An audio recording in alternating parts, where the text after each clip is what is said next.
Bismillahirrahmanirrahim. Assalamualaikum warahmatullahi wabarakatuh dan salam sejahtera.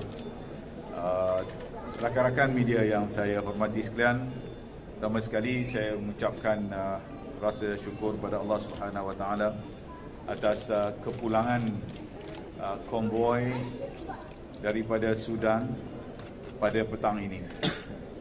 Dan seluruh rakyat Malaysia menanti-nantikan saat ini.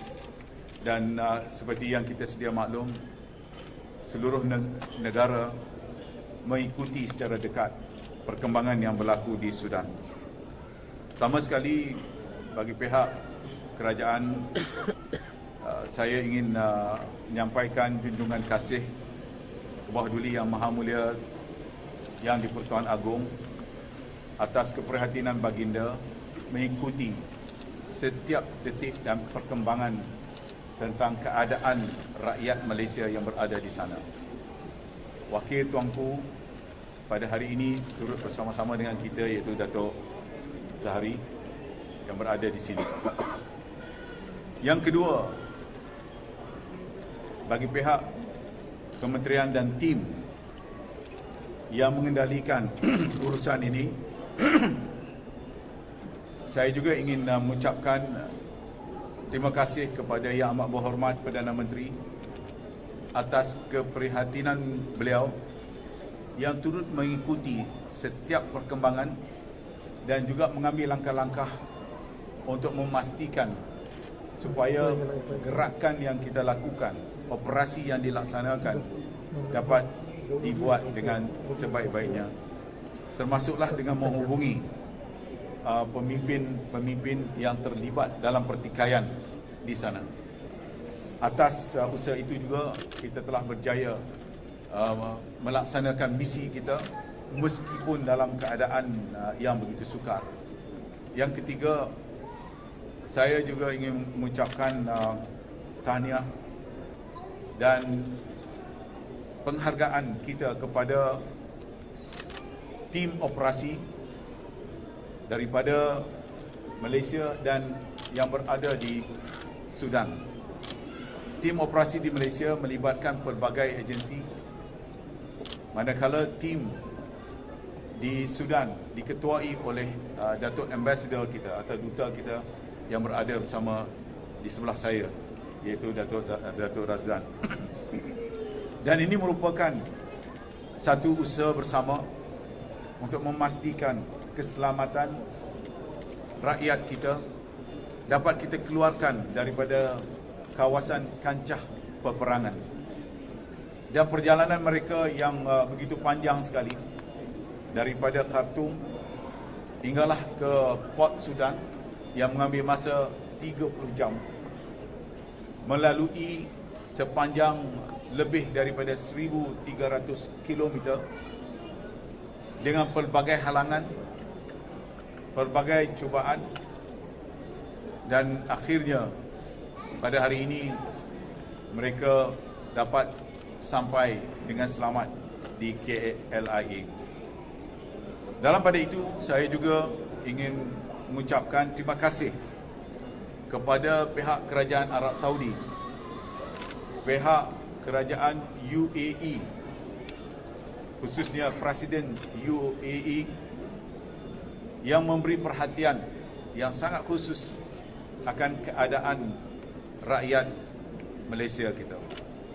Atas hubungan yang baik antara yang tuanku yang di-Pertuan Agong dengan Presiden UAE telah memberi natijah yang baik dalam usaha kita untuk mengeluarkan rakyat Malaysia, dan kemudian usaha untuk membawa rakyat Malaysia daripada Port Sudan hingga ke Jeddah mendapat kerjasama yang begitu mantap dan baik sekali daripada kerajaan Arab Saudi. Jadi bagi pihak kerajaan Malaysia, saya mengambil kesempatan ini juga untuk mengucapkan terima kasih kepada kedua-dua kerajaan tersebut. Selain daripada itu juga, saya ingin mengambil kesempatan untuk mengucapkan terima kasih kepada rakyat Malaysia atas doa sekalian rakyat untuk memastikan perjalanan rakyat Malaysia yang sampai pada hari ini sentiasa dipelihara oleh Allah Subhanahu Wa Taala. Terima kasih saya ucapkan. Ketibaan pada hari ini melibatkan 33 iaitu 30 rakyat Malaysia dan 3 lagi daripada rakyat Palestin, satu rakyat Filipin dan satu lagi daripada Thailand. Terima kasih. So, could you introduce how many citizens from other countries? There are 3 of them. I just mentioned. Yeah, I know. 3 of them. Oh, you want to recognize them? They are here. They are here. So one of them is here, and another 2 is still waiting downstairs. All right. These are coming back. Yeah, they are with us now. They are with us. Yeah. Could you introduce the situation? Later. You can meet them. Here they are here. Sudan selesai. Sudan basically setelah pun selesai, cuma kita masih terus mengikuti perkembangan ini kerana berdasarkan kepada jumlah rakyat Malaysia yang berdaftar dengan kita, itu adalah bilangannya. Sekiranya ada lagi bilangan-bilangan rakyat Malaysia yang belum mendaftar, jadi kita harapkan dari masa ke semasa mereka akan dapat menghubungi kita untuk kita lakukan usaha seterusnya. Kedutaan akan ditutup berapa lama? Ya, saya juga ingin maklumkan, terima kasih Datuk Ambassador. Seperti yang telah pun saya umumkan sebelum ini dalam sidang akhbar sebelum ini, iaitu selain pada usaha mengeluarkan rakyat Malaysia yang 30 orang ini, kita juga turut membantu mengeluarkan rakyat daripada negara lain, termasuk yang saya sebutkan 3.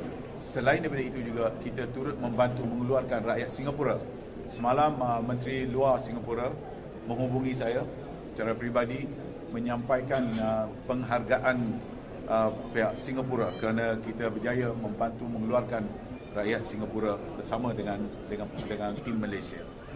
Selain daripada itu juga kita turut membantu mengeluarkan rakyat Amerika, rakyat Cambodia dan juga seorang daripada Sudan, ya.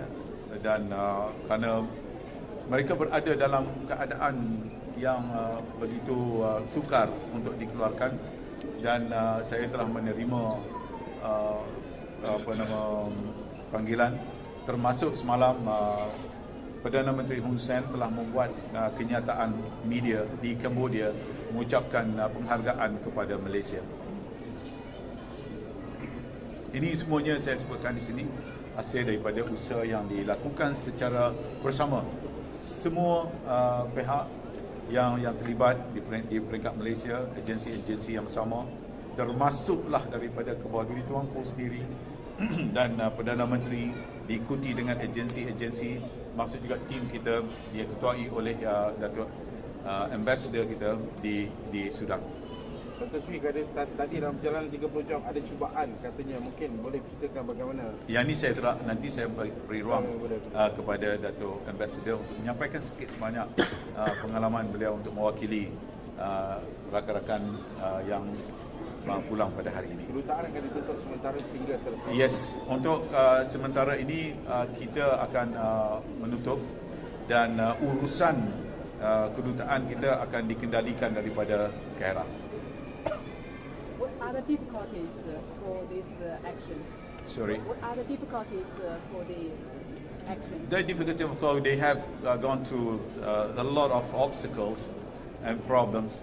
I think this will be eluded by our ambassador. Yeah. Any other questions? If not, yes. Silakan. Earlier you mentioned that Malaysia helped bring back several non-Malaysians back here. Was there a similar reciprocal? Were there other countries that helped bring back Malaysians? So far, we don't have that information. As far as we know, all the numbers, all the Malaysians are with us. So, I accept two are working with the United Nations. They are there now. So that they are under the supervision of the UN. Datuk Seri, di Libya, sebelum ni di Libya, Arab Spring dan sebagainya kita pernah retreat tapi gunakan aset kita. Kenapa kali ini kita terpaksa menggunakan Arab Saudi? Ya, kerana keadaan yang berlaku di Sudan pada kali ini keadaan yang berlaku secara tiba-tiba. Dan saya ingin sebutkan di sini, kalau di Libya kawasan peperangan itu di luar daripada ibu kotanya di peringkat awal. Apa yang berlaku di Sudan, dia berlaku di ibu kota Sudan itu sendiri dan di capital of Sudan. Jadi menyebabkan semuanya berada dalam keadaan yang terpinga-pinga, yang tidak bersedia, dan ini menyebabkan kita perlu mengambil pendekatan yang terpantas, ya, untuk memastikan supaya semua pihak dapat kita keluarkan. Jadi sebab itu untuk pengetahuan rakan-rakan media juga, kita turut menggunakan beberapa strategi dan pendekatan bagaimana nak mengeluarkan, bukan hanya bergantung kepada satu-satu pendekatan saja, ataupun kita nak mengharapkan satu pihak untuk mengeluarkannya, kerana kita perlu explore semua possibilities to bring them out from Khartoum. How many children among these Malaysian citizens, and which is the youngest one? They want to know the detail. I think I have to refer to my ambassador. Yeah, he will deliberate further. Any other questions? Yeah, any other questions? So far, alhamdulillah, I asked that same question just now for information. I just want to make sure semuanya balik dalam keadaan yang selamat. So saya minta Datuk Ambassador. Thank you, Datuk Seri. To answer the question of how many children, it depends. Those that came back with us is 5. Those who we rescued out of Khartoum, there were, I think, 13 of them. With the Singaporean, one of the family had 8 children. To answer about the question on how the trip began in Khartoum, right up to Port Sudan, it was fraught with a lot of, we need to do a lot of risk assessment and choose the route to get out of Khartoum because there were many options. So for us, we chose the most risk-averse situation that would not put our convoy under any risk of attack, because it's important to find a route that is not being contested between the SAF and the RSF. So we decided to take a very long route to Port Sudan rather than the shorter one, because the shorter one, although it's only about 850 kilometers roughly, there are 3 areas where it's contested.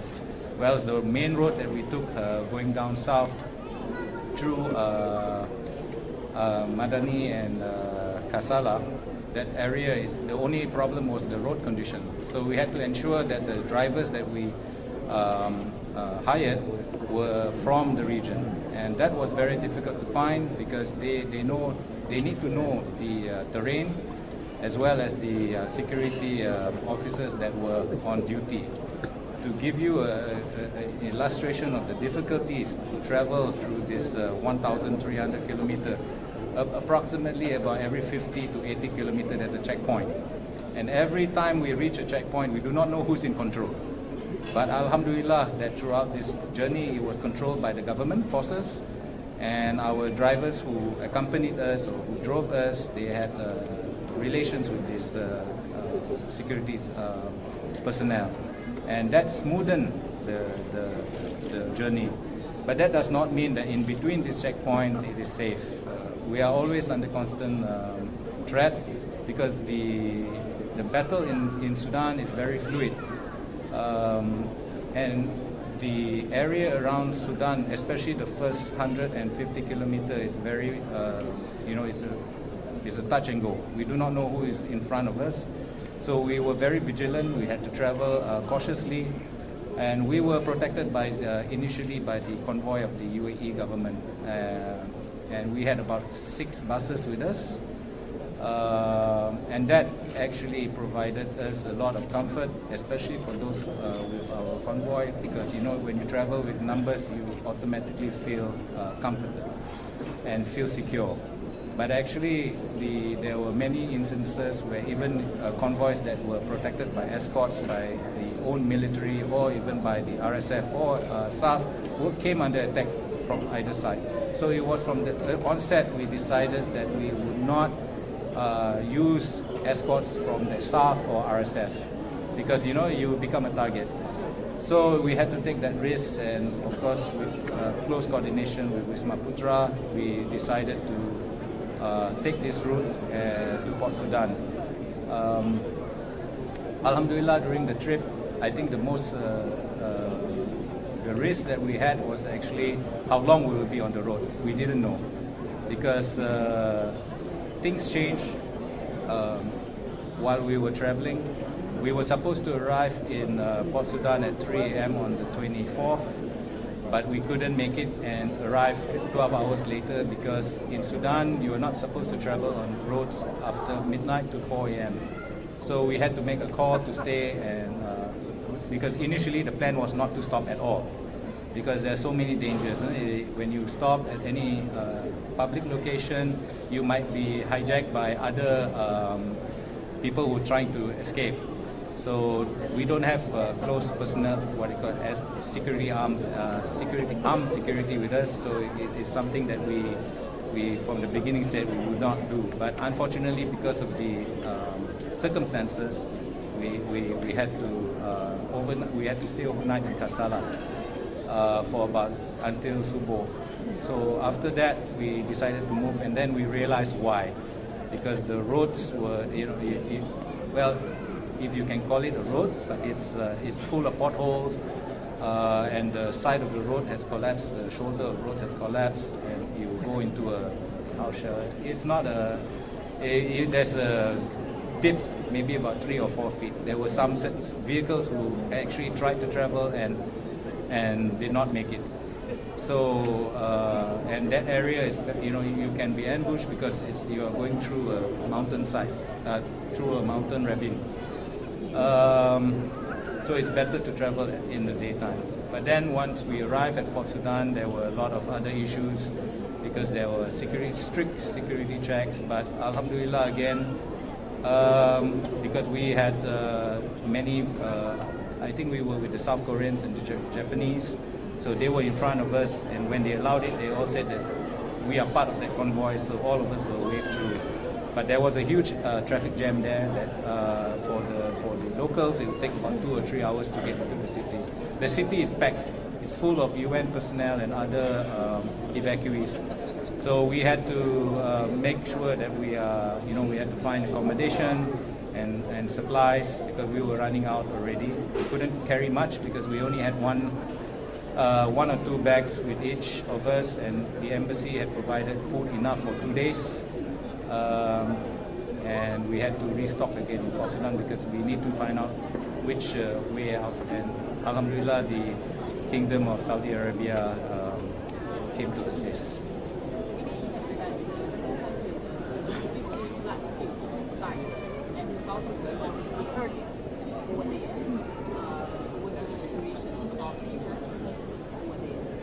Actually, the numbers of that were killed, those are the official numbers. But I have a feeling that there are more because both sides are not declaring their losses. And it's very difficult to gauge. But I think the number of casualties will probably be more because the attack in the city has been intense. There was artillery, mortar fire, there's even airstrikes that hit around my residence, and including the Petronas complex. That's the reason why we took quick action to get them all out quickly.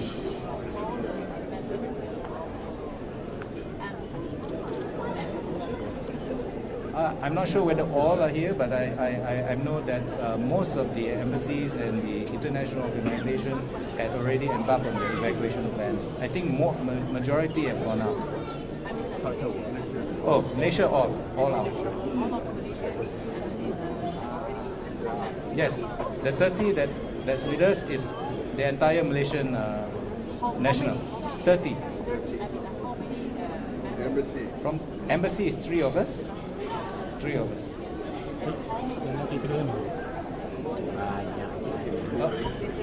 Amongst the embassy, there's 3 plus 2, 5. A baby. I think it's a baby. I think 1 year old.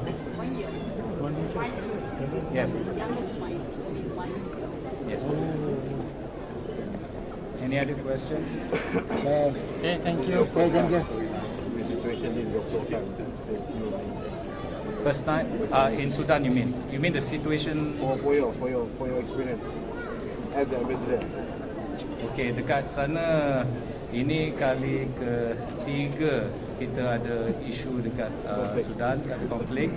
Bermula selepas bila Presiden Bashir turun, mula ada demonstrasi di Antarabangsa sebab harga roti meningkat. So susulan daripada harga roti meningkat, ada banyak rusuhan di beberapa bandar di Sudan. And then dia dia jadi lebih serius, and then apa yang lain daripada lain, mengikut sejarah politik Sudan, rusuhan bermula di Khartoum sendiri. Itu yang mencetuskan perperangan di antara civilian dengan military. And then itulah yang menyebabkan Presiden Bashir letak jawatan, and then dia punya Transitional Military Council mengambil alih, and then dia buat perundingan. Itu krisis pertama. Tapi perkara ini berlaku, dia transitional government tu telah memerintah Sudan untuk 2 tahun sebelum pihak military ambil alih sekali lagi. So itu berlaku pada 25 Oktober 2021. So then pada masa itu Hemeti dengan Burhan masih berkawan. Tapi selepas setahun lebih transition ini tak mendapat apa-apa perkembangan. Ekonomi Sudan semakin merosot. Orang ramai rasa kecewa, dan dua-dua leader ni pun juga nak jadi ketua negara tersebut, dan jadi bila rundingan dengan UN, trilateral mechanism dengan Amerika Syarikat, dengan Quad countries untuk membawa mereka bersama. Tapi pada hari Jumaat tu saya difahamkan mereka mempunyai satu mesyuarat, and then susulan atau keputusan mesyuarat itu adalah untuk mereka stand down. Tapi tak tahu apa berlaku di antara awal pagi Sabtu, saya faham bahawa Burhan membuat keputusan untuk actually dia punya situasi sebenarnya kita tak tahulah siapa yang mengambil tindakan yang pertama. Tapi ya, ini bukan official statement. Ini apa? Ya kita. Okay. Alright. Okay, thank you. Okay, thank you. So any other thing anybody wants to speak? Yeah. Okay.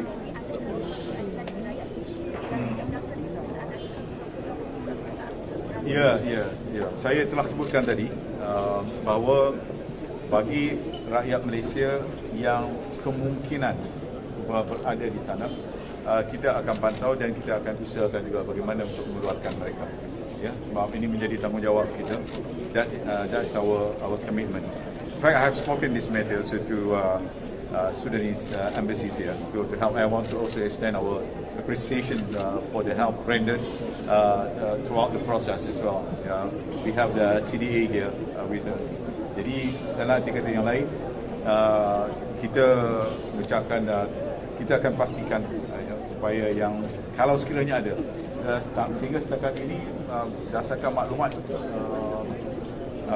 Embassy Malaysia di sana dan juga daripada duta kita belum ada, melainkan kalau sekiranya ada, insyaAllah kita akan lakukan. Okay, thank you. Thank you. Okay, thank you.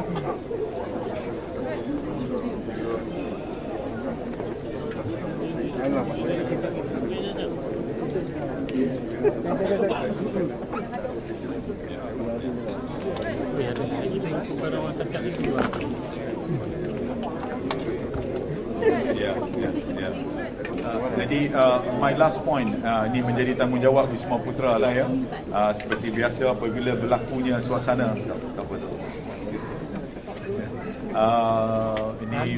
ini maklumat untuk maklumat penting untuk kita maklumkan, untuk kita minta pihak media untuk membantu menyebarkan kerana seperti yang kita sedia maklum, keadaan di Sudan pada hari ini. Oleh yang demikian, kita ingin menasihatkan kepada rakyat Malaysia yang ingin ataupun ada perancangan untuk melawat Sudan, hendaklah tolong tangguhkan perjalanan itu sehinggalah keadaan kembali pulih ya, dengan keadaan yang ada sekarang. Dan itu yang pertama. Yang keduanya, seperti yang disebutkan tadi berkaitan dengan sekiranya ada mana-mana ya pihak ataupun rakyat Malaysia yang tidak memaklumkan kepada kita dan keluarga mereka berada di sini, dan sila maklumkan kepada pihak Wisma Putra supaya kita boleh membantu untuk mencari di mana mereka sebenarnya. Dan insya-Allah kita sentiasa memberikan bantuan ini kepada rakyat Malaysia yang berada di luar negara. Terima kasih. Yang mana? Yang mana? So, I mentioned the first point is to appeal to all Malaysians planning to visit Sudan to delay their departure for the time being. That's one point. The other one, the other point I mentioned just now, with regard to those Malaysian possibly still staying there or living there, those who are untraceable Malaysians. We hope that even if they have their families here, to come forward to inform us of their availability so that we can extend our help. Thank you. Okay. Alright, terima kasih. Terima kasih semua. Okay. Okay.